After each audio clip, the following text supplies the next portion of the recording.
Oke, Assalamualaikum warahmatullahi wabarakatuh. Kita lanjutkan materi di bab 7. Bab 7 ini membahas tentang penggunaan informasi akuntansi penuh dalam penentuan harga jual. Nah, sebenarnya bab ini itu sudah kita bahas di awal-awal pertemuan di bab 2 tentang informasi akuntansi penuh. Nah, di sana juga sudah kita singgung bahwa salah satu manfaat dari informasi akuntansi penuh itu adalah untuk menentukan harga jual dari sebuah produk. Karena ketika kita sudah tahu eh, informasi dari biaya yang digunakan, kemudian aktiva yang dimiliki, dan pendapatan berapa yang akan diperoleh, maka dari sana kita akan bisa menentukan harga jualnya.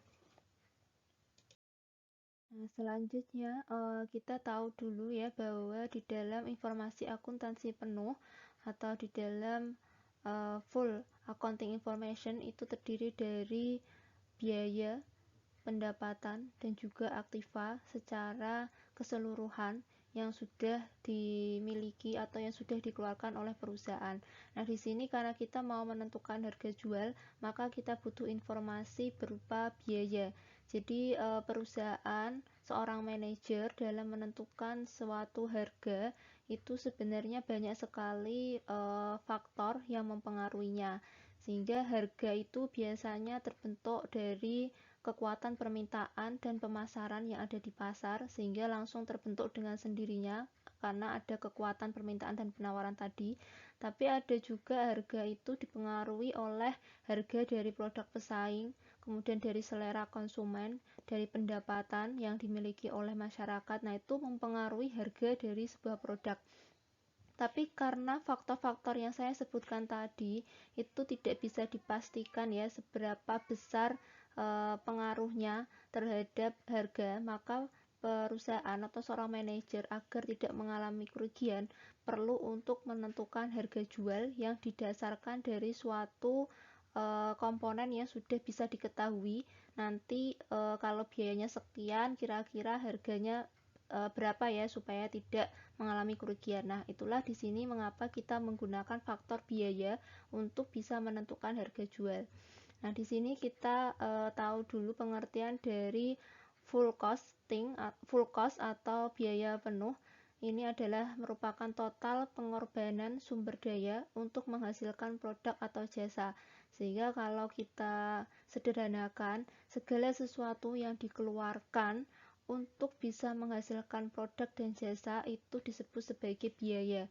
Baik nanti biaya bahan baku, biaya tenaga kerja, biaya administrasi, semuanya dihitung sebagai biaya karena itu digunakan untuk menghasilkan suatu produk.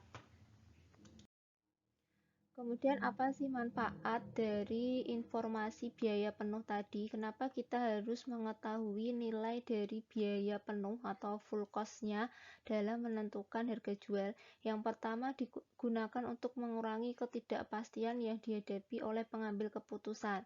Karena seorang manajer tidak bisa memastikan seberapa besar selera konsumen, permintaan konsumen nanti terhadap produknya, apakah itu akan mempengaruhi terhadap harga, seberapa nilainya itu tidak bisa diketahui karena seorang manajer hanya bisa memperkirakan saja, sehingga sesuatu yang bisa dipastikan itu ya dari biaya ini. Sehingga untuk mengurangi ketidakpastian dari faktor yang mempengaruhi harga selain dari biaya itu ya kita gunakan untuk mengurangi ketidakpastian tadi yang berupa selera, pendapatan, kemudian persaingan dari produk perusahaan lain. Nah, itu tidak pasti karena kita nggak bisa mengetahui secara pasti, sehingga kita butuh itu untuk butuh biaya untuk mengurangi ketidakpastian dalam menentukan harga jual.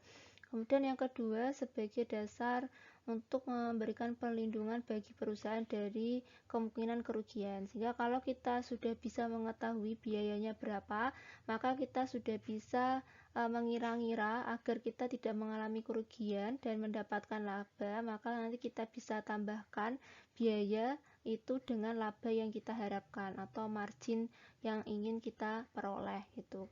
Kemudian yang ketiga, memberikan informasi yang memungkinkan manajer penentu harga jual melongok struktur biaya perusahaan asing.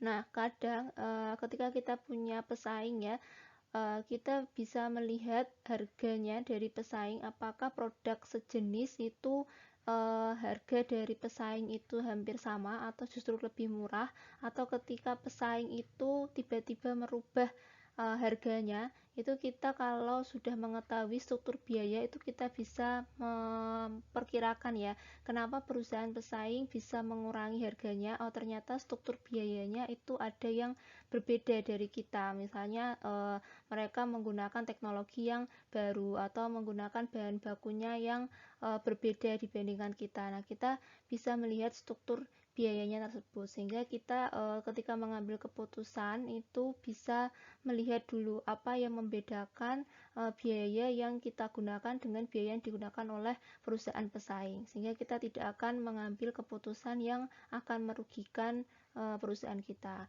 Kemudian yang terakhir merupakan dasar untuk mengambil keputusan perusahaan memasuki pasar. Di pasar itu kan harga sudah terbentuk tadi ya, dari kekuatan permintaan dan penawaran.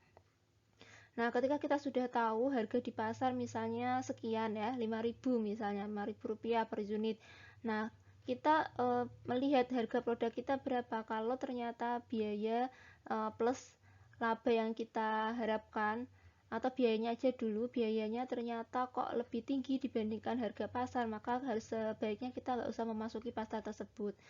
Jadi kalau misalnya biaya yang kita keluarkan lebih rendah dari harga yang terbentuk di pasar, maka kita bisa masuk ke pasar tersebut. Tapi sebaliknya, kalau ternyata setelah kita lihat harga pasar itu lebih tinggi dari biaya yang kita keluarkan di produk kita, maka sebaiknya kita nggak usah memasuki pasar tersebut gitu. Kemudian dalam menentukan harga jual itu ada 3 metode yang bisa dipakai. Yang pertama normal pricing, ini normal ya. Jadi orang biasanya kalau reseller atau retail itu kan kita kulaannya berapa? Kita kulaan produknya harganya 5.000. Kita pengen untungnya 1.500 misalnya, sehingga kita tambahkan aja 5.000 itu harga pokok ditambah dengan laba yang diharapkan 1.500. Oh, berarti kita jual dengan harga 6.500. Nah, ini normal aja. Atau misalnya kita mengeluarkan biaya berapa banyak sih untuk menghasilkan satu unit produk gitu kan. Kemudian kita pengen nanti labanya, marginnya itu 10% dari biaya yang dikeluarkan. Berarti tinggal dikali 10% dari biaya yang dikeluarkan. Misalnya kita mengeluarkan biaya 10.000 untuk membuat satu unit. Kalau kita mengharapkan marginnya adalah 20% dari biaya, berarti kita harus menambahkan 20% dari 10.000, yaitu 2.000. Berarti harga jualnya 12.000 gitu. Nah, ini adalah penentuan harga jual secara normal pricing. Yang kedua adalah cost type contract pricing, penentuan harga jual dalam cost type contract. Jadi ini sudah ada kesepakatan, kadang konsumen itu bersedia membayar dengan perjanjian berapa biaya yang dikeluarkan sesungguhnya. Jadi biasanya ini sudah ada kesepakatan di awal. Jadi untuk membuat satu unit produk itu produsen membutuhkan biaya berapa sih sesungguhnya yang dikeluarkan. Nah, ini biasanya sebelum produk itu dibuat ya, sehingga di awal kontrak, jadi si A, si produsen ketemu sama si konsumen, sepakat saya minta dibuatkan misalnya produk dengan spesifikasi seperti ini, nanti berapa keseluruhan biaya yang dikeluarkan, nanti saya berikan labanya atau margin persentase yang saya berikan ke produsen adalah 20% dari biaya sesungguhnya gitu. Jadi ini biayanya belum diketahui pada saat kontrak, tapi nanti ketika produk itu sudah jadi, si pembeli sudah sepakat ya, sudah berjanji akan membayar biaya sesungguhnya yang dikeluarkan ditambah dengan persentase yang sudah disepakati di awal gitu. Kemudian yang ketiga ini adalah penentuan harga pesanan khusus. Jadi biasanya ini khusus untuk supplier, jadi pembeli dalam jumlah yang banyak ya.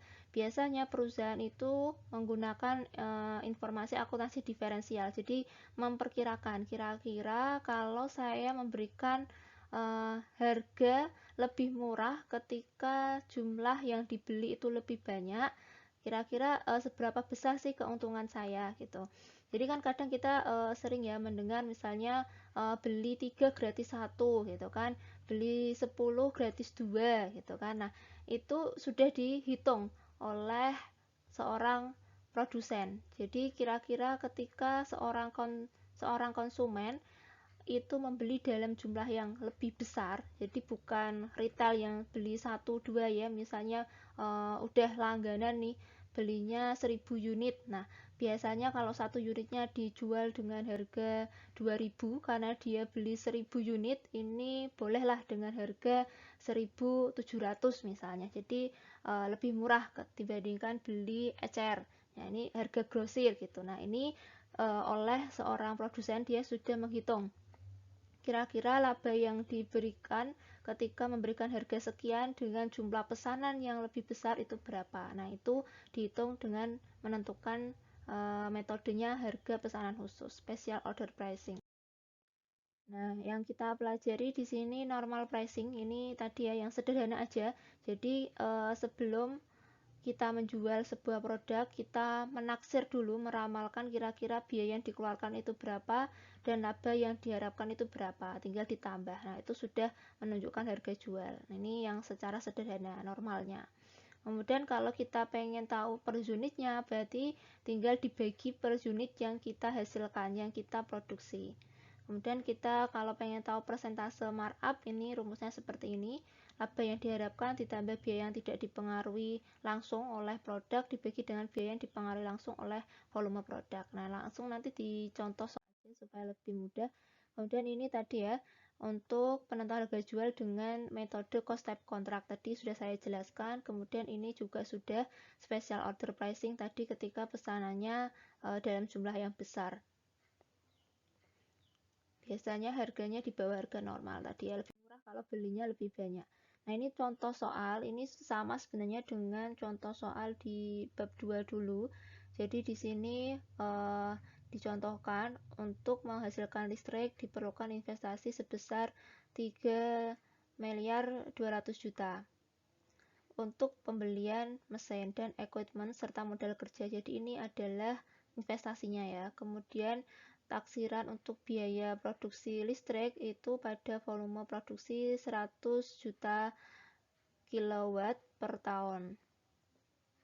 Ini adalah data untuk biaya bahan baku, tenaga kerja, dan overhead pabrik, sehingga keseluruhan biaya produksinya adalah 15 miliar. Kemudian untuk menghitung biaya non-produksi dari biaya pemasaran itu sebesar 1,5 miliar dan biaya administrasi dan umum 700 juta. Ini adalah biaya yang non-produksi ya. Jadi non-produksi itu tadi biaya pemasaran dan biaya administrasi. Kemudian laba wajar yang diharapkan itu adalah 25% dari investasi. Berarti 25% dari 3,2 miliar ini. Perhitungan harga jualnya jadinya berapa, dijualnya harusnya berapa kalau kita pengennya tadi untungnya adalah 25% dari investasi. Kemudian di sini kita perlu menghitung dulu taksiran biaya penuh tadi sudah diketahui ini 15 ya, biaya untuk produksinya, biaya penuh. Nah, ditambah dengan biaya non produksinya berarti 700 juta ditambah 1,5 miliar yaitu 2,5 miliar. Kemudian aktiva penuh itu berarti investasinya ya, investasinya ini 3,2 miliar. Untuk menghitung persentase markup, caranya adalah menambahkan tadi ya biaya non produksinya, biaya non produksi tadi ada biaya administrasi dan biaya pemasaran, ditambah dengan laba yang diharapkan tadi adalah 25% dari investasi 3,2 miliar itu 800 juta, sehingga diperoleh di sini 3 miliar untuk persentase markup. Kemudian taksiran biaya produksinya adalah 15 miliar. Kemudian dipresentasekan sehingga ini dibagi ya. Jadi jumlah biaya produksi dibagi jumlah biaya non produksi ditambah laba tadi dibagi dengan taksiran biaya produksi sehingga nanti diperoleh angka 20% ini. Kemudian ini adalah persentase markup. Kemudian harga jualnya berapa? Harga jualnya berarti biaya produksi keseluruhan 15 miliar ini ditambah dengan markup 20% dari taksiran biaya produksi. Tadi ya kita sudah menghitung markupnya adalah 20%. 20% dari taksiran biaya produksinya yaitu 15 miliar. Jadi 20% dari 15 miliar yaitu 3 miliar.